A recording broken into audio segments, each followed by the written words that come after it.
Hello अस्सलाम वालेकुम students. आज हम पढ़ेंगे इंग्लिश के टेंस के बारे में। आज हमारा टॉपिक क्या है?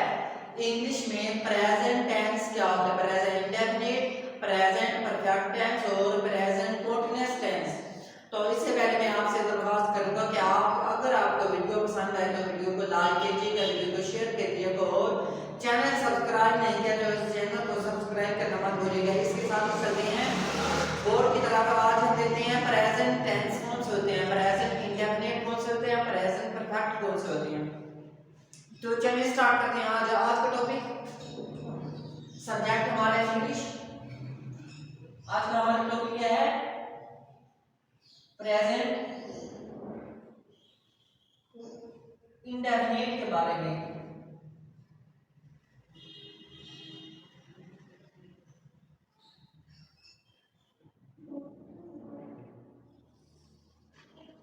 प्रेजेंट इंडेफिनिट क्या होता है? प्रेजेंट इंडेफिनिट सबसे पहले उर्दू में इसकी पहचान क्या होती है, आखिर में क्या लगा होता है?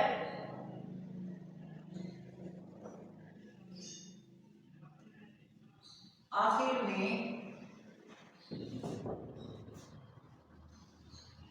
ता है, ये देहे लगेगा।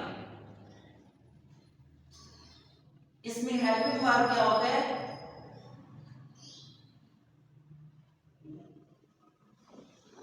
डू और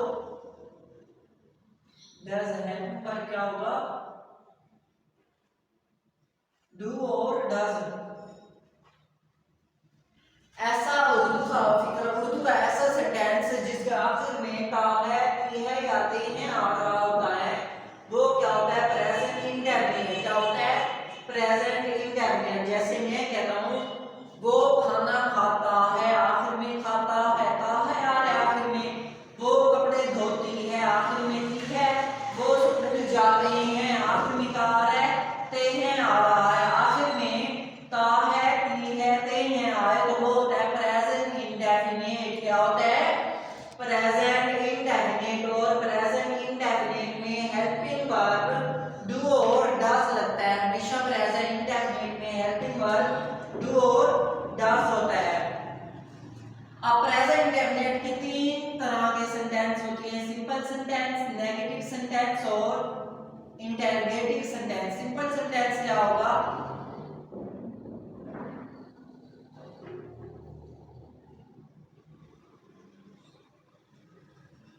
सिंपल सेंटेंस क्या होगा?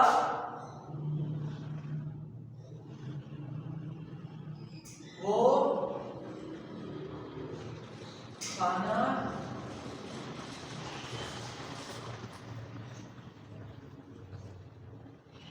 खाता है। अब यहाँ पर आखिर में ता है लगा हुआ है, वो खाना खाता है, आखिर में ता है आ रहा है, इसलिए है प्रेजेंट इंडेफिनिट। कौन सा है? Present indefinite. किस तरह लिखेंगे? वो खाना खाता है, he eats food.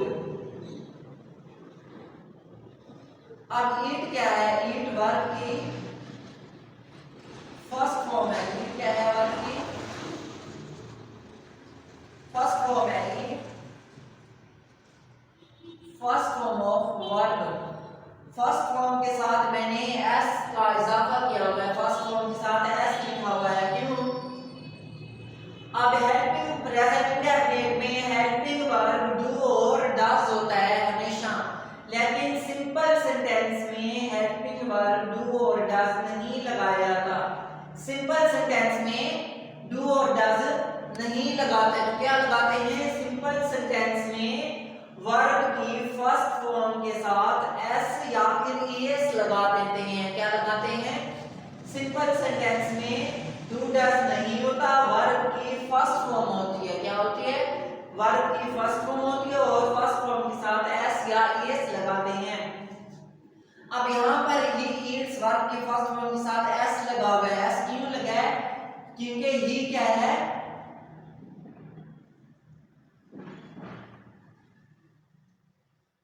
He single है। क्या है? ही सिंगल है, सिंगल एक है। वो खाना खाता है एक है, इसलिए he eats food. He single है, इसलिए ही के साथ सिंगल के साथ हमेशा फर्स्ट फॉर्म के साथ एस लगाया जाता है। सिंगल हो तो सब्जेक्ट अगर सिंगल हो तो वहां पर फर्स्ट फॉर्म के साथ एस भी लगाते हैं। अगर सब्जेक्ट प्लूरल हो यानी सब्जेक्ट बहुत ज्यादा हो तो फर्स्ट फॉर्म के साथ एस या एस नहीं लगाते। जैसे मैं कहता हूं वो सैर के लिए जाते हैं। अब वो सैर के लिए जाते हैं, दे गो फॉर अ वॉक या दे गो फॉर अ विजिट लिख सकते हैं। दे गो फॉर अ वॉक। अब यहां पर दे क्या है, प्लूरल है। दे क्या है, प्लूरल, मतलब दे बहुत सारे हैं, इसलिए जहां पर सब्जेक्ट प्लूरल हो तो फर्स्ट फॉर्म के साथ एस नहीं लगाते। अगर सब्जेक्ट सिंगल है तो फर्स्ट फॉर्म के साथ एस भी लगाएंगे। सब्जेक्ट सिंगल है तो फिर फर्स्ट फॉर्म के साथ एस आएगा। सब्जेक्ट प्लूरल है तो फर्स्ट फॉर्म के साथ एस या एस नहीं आएगा। समझ लग गई। और प्रेजेंट इंडेफिनिट में डू और डज के साथ हमेशा वर्ब की फर्स्ट फॉर्म इस्तेमाल होती है।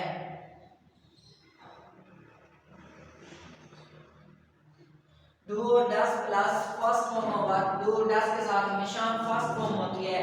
प्रेजेंट इंडेफिनिट में हेल्पिंग वर्ब डू और डज लगाते हैं और डू और डज के साथ हमेशा वर्ब की फर्स्ट फॉर्म आती है।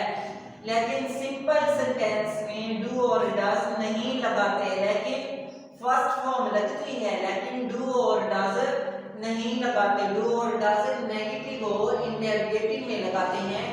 ये सिंपल सेंटेंस है, वो खाना खाता है, सिंपल है, सादा जुमला है, इसलिए डू और डज नहीं लगाते। आप नेगेटिव देख लें।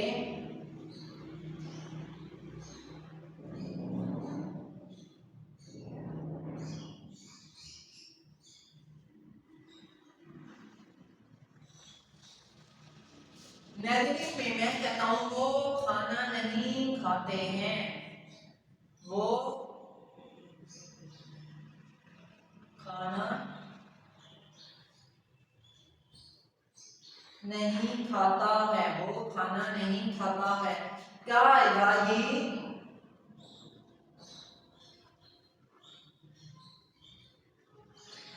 Does not eat food.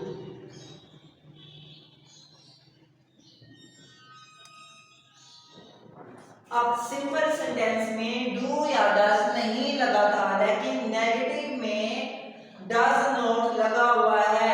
Simple sentence में मैंने कहा है कि सब्जेक्ट अगर सिंगल होगा तो फर्स्ट फॉर्म के साथ एस लगाएंगे।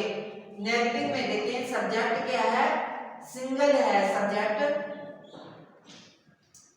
सिंगल है, एक है, इसलिए इसके साथ डू के साथ एस भी लगाएंगे तो ये डज हो जाएगा। अब सिंगल के साथ हमेशा डज लगाते हैं। He does not eat food. अगर यहाँ पर प्लूरल हो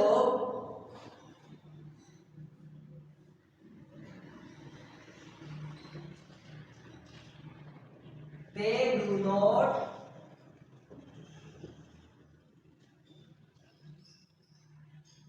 eat food,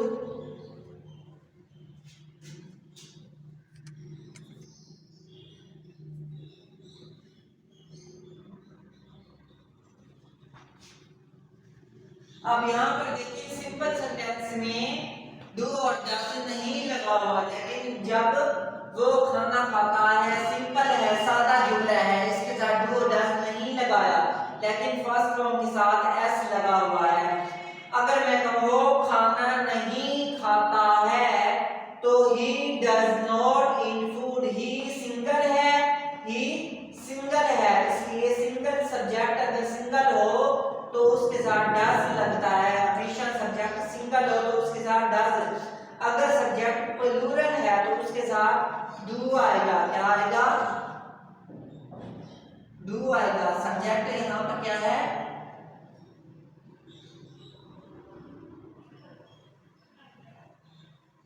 प्लूरल है, इसलिए प्लूरल सब्जेक्ट प्लूरल होगा तो उसके साथ डू लगाएंगे।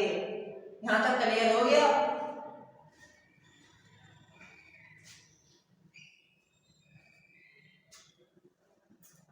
प्रेजेंट इंडेफिनिट सिंपल सेंटेंस में डू और डज नहीं लगाते। वो खाना खाता है, he eats food. Do does कहीं पर नहीं लगाया, लेकिन फर्स्ट फॉर्म के साथ एस लगाया है। अगर सब्जेक्ट सिंगल है तो फर्स्ट फॉर्म के साथ एस लगाएंगे, सब्जेक्ट प्लूरल है तो फर्स्ट फॉर्म ही आएगी, लेकिन फर्स्ट फॉर्म के साथ एस या एस नहीं लगाएंगे जब सब्जेक्ट प्लूरल होगा। तो नेगेटिव में वो खाना नहीं खाता है, नेगेटिव में डज लगाते हैं, सिंपल में डज डू नहीं लगाते, नेगेटिव में डू और डज लगता है।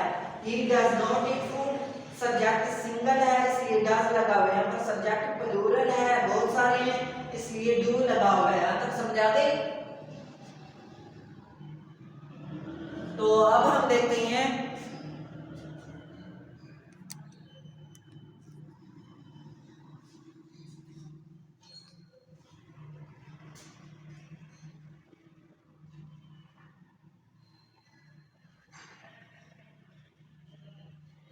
इंटरगेटिव, जिसके आखिर में क्वेश्चन मार्क, इंटरगेटिव साइन, सवालिया निशान लगा होता है, जिसके आखिर में इंटरगेटिव साइन लगा होता है, सवालिया निशान। अब क्या वो खाना खाता है? क्या आएगा? क्या वो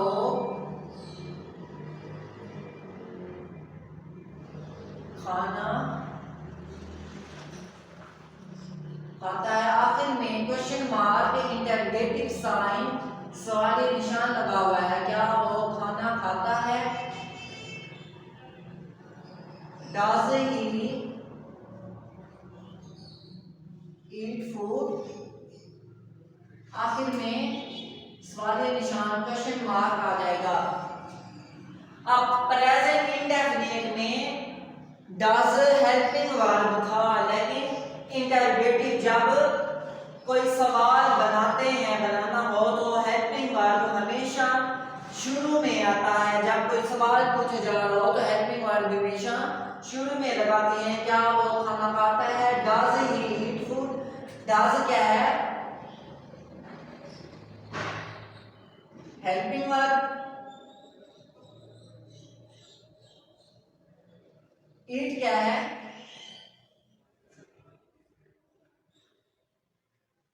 फर्स्ट फॉर्म ऑफ वर्ब। तो यहां तक क्लियर हो गया? तो आज की हमारी ये थी प्रेजेंट इंडेफिनिट के बारे में। आगे हम देखेंगे पास्ट इंडेफिनिट। तो अगर आपको वीडियो ये पसंद आई है तो लाइक करके वीडियो को शेयर कर दो, चैनल को सब्सक्राइब करना मत भूलिए। इसके साथ थैंक यू, अल्लाह हाफिज।